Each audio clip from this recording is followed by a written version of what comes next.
Oh, and one more thing. The count on the stream's going up. Yeah. Full album, My Dark Twisted. Oh my god. Ah, thank you so much, Kua. Oh my god. Now we're at 103. Dude, we just started. We just started. Oh my, I haven't even gotten through this. Okay. So I owe you guys a clown cosplay stream and a VTuber history stream. I mean, we can do this now if that's what you guys want. I didn't think we'd get there that fast. I've never seen this streamer happier than when she gets money. That's not true. I don't know. I'm overwhelmed by generosity. Thank you very much. I'm very, very appreciative of it. I really didn't expect this. I really did. I mean, you can tell I didn't think that we'd get past like 100, but we're already past 100 and we're not even 30 minutes in. Let me get ready real quick. You'll understand.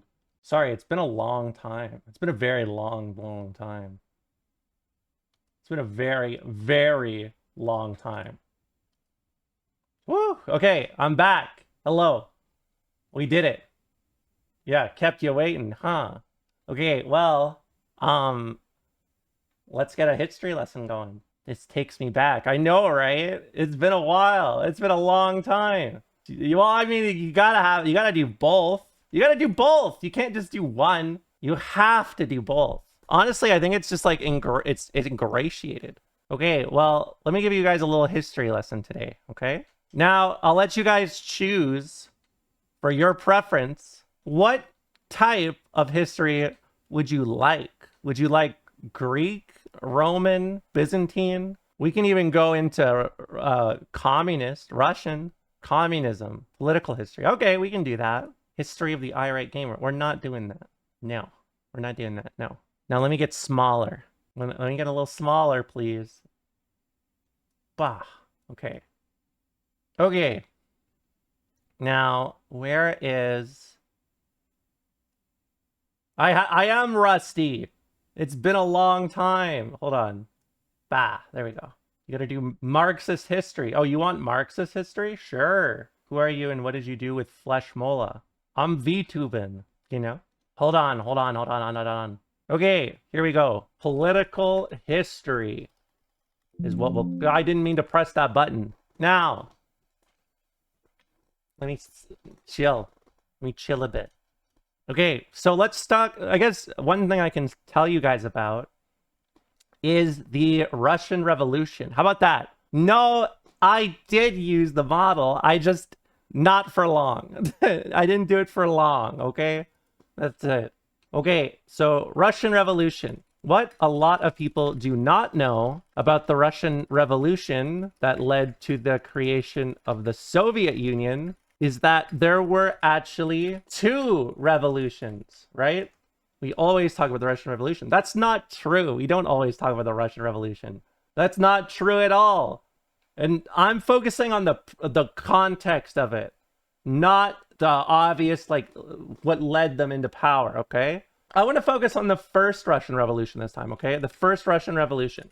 This was actually, yeah, there was actually two Russian revolutions. The first one was in 1905, I believe, ish. At this time, this was a period where serfdom had been pretty much maintained, right?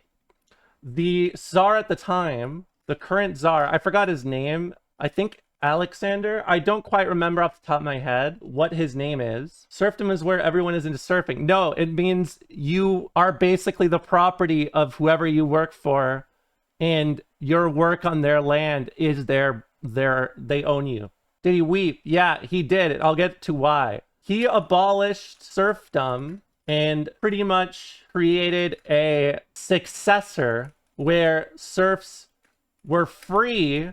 However, they had to pay off their debts to their owners, aka serfdom still for the next 100 years. I mean, the name of the Tsar does not matter because he ended up getting assassinated by anarchists who were big mad, aka propaganda of the deed. If you guys are unfamiliar with propaganda of the deed is an anarchist thought where they believe assassinating or killing important figures can inspire other people to do their own assassinations, which leads to a wider revolution. AKA, they kill people to inspire more, action from the general population. Nowadays, we call this the Luigi Mangione in 2025. Yeah, the Luigi principle. And in fact, just for some context, this thought, propaganda of the deed, is what inspired the first Red Scare in America. Now, after the assassination of the Tsar, his grandson got into power. This Tsar was not really much of a reformer and ended up leaving the system as is. Russian society was especially separated between the nobility and the working class. As mentioned above, serfdom in the early 1900s had only just been abandoned when serfdom had been abolished in other countries, around 100 years prior. They were extremely behind in this way in terms of rights for people.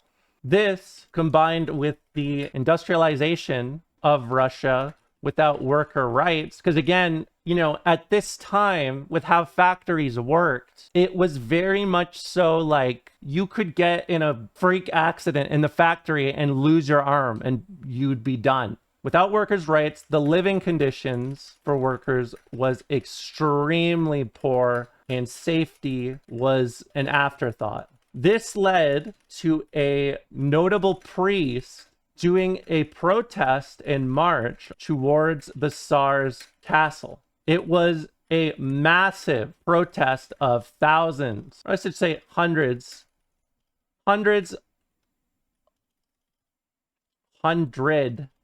why am I struggling to write this? Hundreds or even thousands, and was exceptionally peaceful. The priest was pretty much just saying living conditions aren't the best for us. Could we maybe express our frustration and say hey, this is an issue. These people are struggling and we want the Tsar to know, and hopefully he'll hear us, right? It was entirely peaceful. As the priest and protesters reached the capital, the guards, after being presented with their very peaceful protest, I'm sure you can tell where this is about to go, ended up opening fire on all of them and murdered hundreds, and again, if not thousands, without any second thought.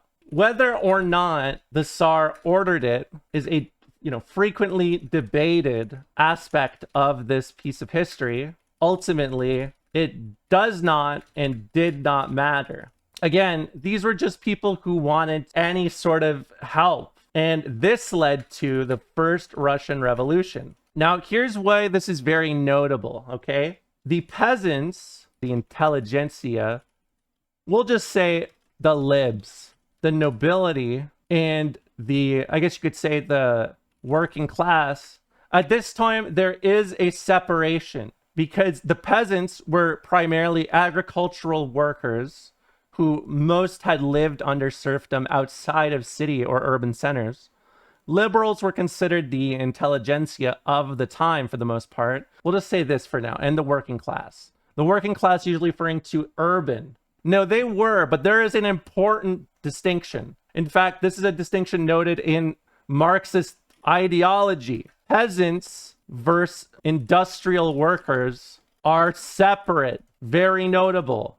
In fact, you may notice this is a huge part of why Marxist ideology focuses on progressing through capitalism. Don't say verse. They're not verse. They're friends. They're workers. They're friends. This was an interesting period of time because this was a very decentralized revolution. In fact, Lenin, who was out in Switzerland chilling, was calling for radical reform and pushing for the maximum concessions from the upper class. However, on the ground, it was very different. So we've already established that these groups, right, the working class, the peasantry, the agricultural workers, you could say, and the intelligentsia all caused a revolution on their own for their own sakes. Now, this may not seem like a huge detail to you, but this is actually something that also not just inspired Lenin to review the situation of how revolution can occur. This is not necessarily a violent revolution, but it was a very strong pressure, right? Because their interests overlapped in class, but what they all vied for was very different. What ended up happening was some revolutionaries will say, because again, this is a little more complicated than just saying like they are direct revolutionaries fighting for a cause. It was more, individuals working for their or pushing for their own benefit.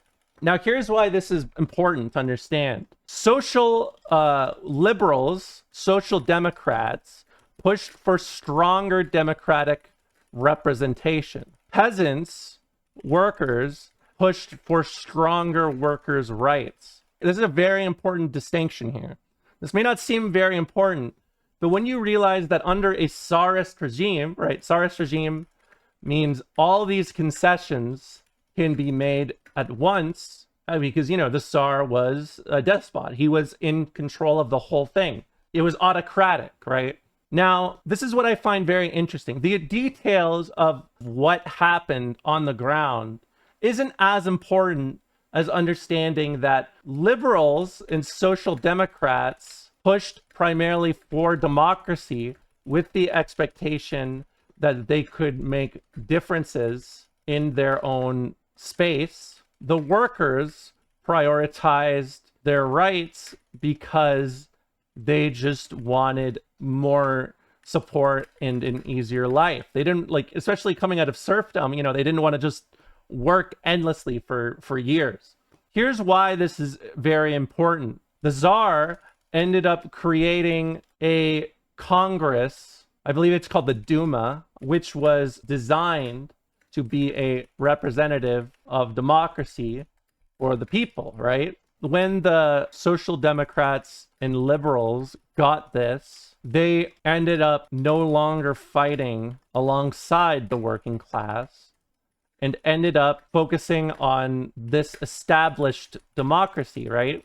Because this had separated the individuals involved in this revolution, the Tsar had very little problems focusing on the remainder of individuals that pushed for heavier reforms, the working class and so forth. By doing this, they ended up destroying the heavier reform faction in this revolution. Now, at first, it was believed to be a necessary evil to lead to democracy in this way.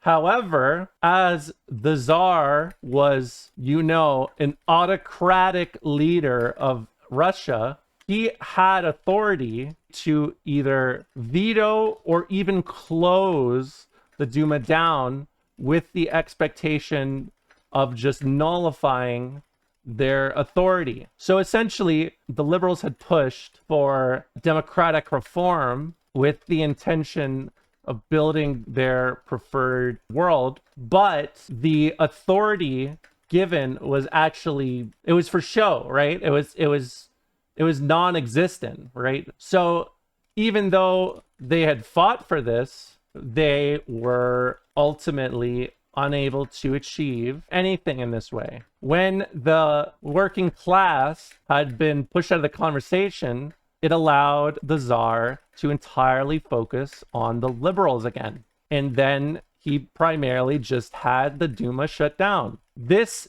revolution of 1905 was monumental to Lenin's perspective of violent revolution. This is the reason why Leninists do not believe in, reform of any nature. Because why would an autocrat or anyone in position of power willingly give up their own authority to the behest of others, right? that's a huge part of it. This is also what gave a lot of ideas to Lenin for the following revolution in 1917. But this is a very important piece of history because even though this revolution went nowhere, it was, funnily enough, one of the most influential to modern Marxist thought. The belief that the unity of the working class to push for their best interests, regardless of the actions. The Tsar, after this, maintained power and, pretty much did the same shit for the next 10 years. Only during World War I, when Russia was at war with Germany, and this is a very interesting aspect of it, did this change. And the reason why was Germany sent Lenin back to Russia through Sweden and Finland in order to destabilize the country. So funny enough, Germany had a little bit of a history of not really liking communists, but you could argue that the German Empire had a huge, monumental part in creating the conditions for the Russian Revolution.